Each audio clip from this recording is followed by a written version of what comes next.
भारत माता की boycott boycott.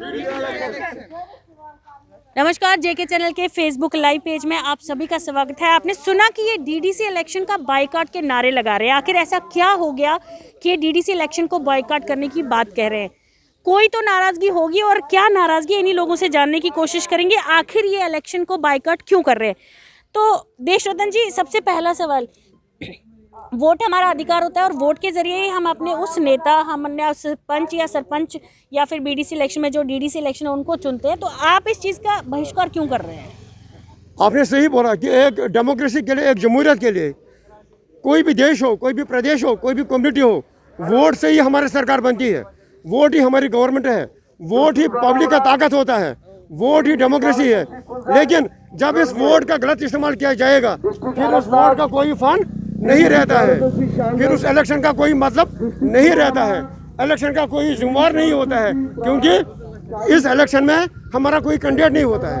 हमने पार्लियामेंट में वोट डाला, हमने असेंबली में वोट डाला, हमने सरपंच को वोट डाला, हमने म्यूनसिपल कॉर्पोरेटर को वोट डाला, हमने 5 मेंबरों को भी यहाँ से वोट भेजा। लेकिन आज तक मुझे एक भी इन मेंबरों में बताए कितने बार MP हमारे पास आया। ये जगजी टाउनशिप में, मुठी में, नगरोटा में, नान कैंपो में एक भी MP हमारा कश्मीर का आया होगा या जम्मू का MP आया होगा? आपकी कोई काम है, मुझे कोई भी साथ तो नहीं आना है, मेरे पास फंड्स है, किसी ने हमें 10 रुपये हमारे फंड्स इस्तेमाल नहीं किए।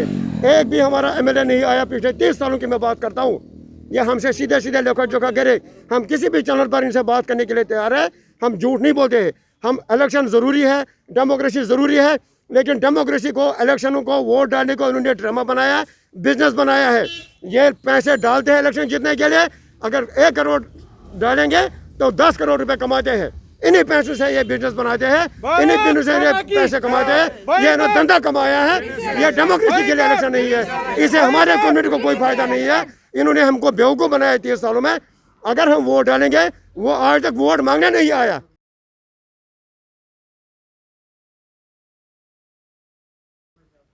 लेकिन अगर आपको मालूम है कि अभी तक की सरकारों से आप नाराज थे, ठीक है, अब जो कैंडिडेट खड़ा होगा वो शायद हो सकता है नया कैंडिडेट हो, तो क्या आपको नहीं लगता उसे मौका देना चाहिए? ये पार्टियां भी बड़ी चालू होती है ना, ये बोलते हैं कि उस MP ने हमें 5 साल का मैंडेट दिया, ये जीत गया, अब ये काम नहीं करता, दूसरी बार ये जीतेगा, बंदे को बदल करेंगे। हम क्या मरने के दम तक बंदे को बदलते देखते देंगे? हमें पार्टी को देखना, पार्टी काम करेगी नहीं करेगी। इन्होंने कश्मीरी पंडितों के लिए जगती में इलेक्शन क्यों नहीं करवाया? इन्होंने मुठी में कैंडिडेट क्यों नहीं खड़े किए? इन्होंने बूटानगर में क्यों नहीं करवाया? जहाँ जहाँ हमारी कश्मीरी पंडित रहते हैं, 7 लाख लोग, 10 लाख लोग दिल्ली में रहते हैं, चंडीगढ़ में रहते हैं, अपने कैंडिडेट उन्होंने यहाँ पर खड़े हमको क्यों नहीं किया? उसको बोलते हैं इलेक्शन इज इन एग्जाइल। हमें यहाँ कैंडिडेट देने थे, हम यहाँ अपने कैंडिडेट खड़े करते, वो यहाँ जो जीता वो यहाँ पर डेवलपमेंट करता, हमारा पैसा यहाँ लगता। इनको हमारा पैसा वहाँ भेजना है, लेकिन वहाँ के लोगों को भी हमारा वोट नहीं चाहिए, ना वो हमें मांगने आए, ना हम उनको देने के लिए तैयार है।